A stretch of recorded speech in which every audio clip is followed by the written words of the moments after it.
Kung curious ka kung sa ba yun ang function sa isa ka nurse nga na-assign sa isa ka sub-Saharan African na barangay here in Mindanao, this may be the video for you.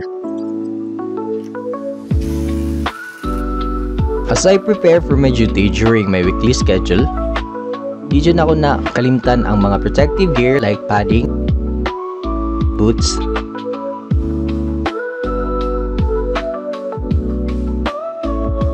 and helmet. Kaya syempre, prevention is better than cure ba ya?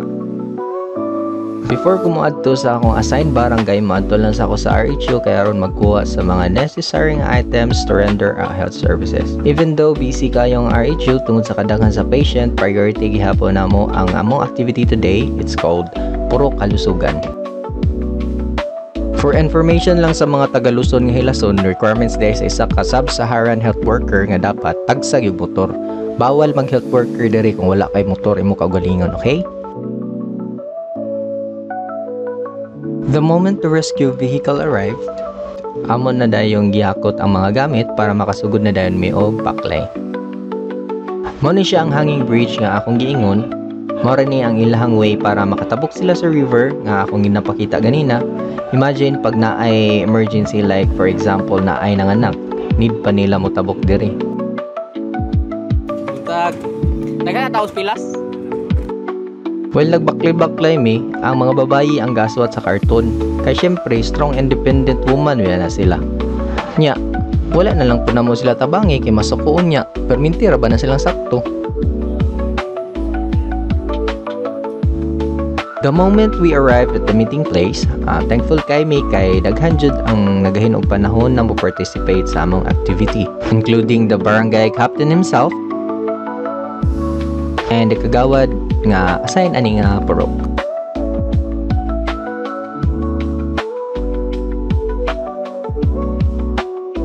So wala na lang mo gidugay-dugay, nag-start kami sa among program. The National Immunization Program is discussed by Mr. Leonardo Padilla. Prenatal and Family Planning by Mrs. Jennifer Dagang. And Zero Identification by Mr. Christian Villarmino.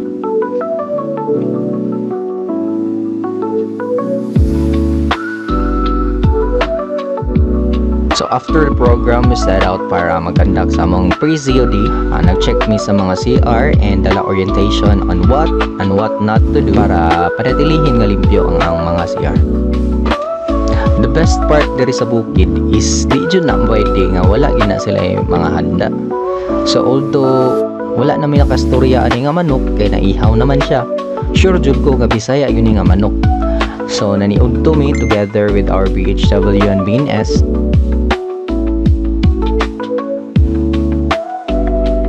Then after ana ni uli na mi nga tulid jud ang tinai, syempre busog na. Uli na mi guys. Bye bye.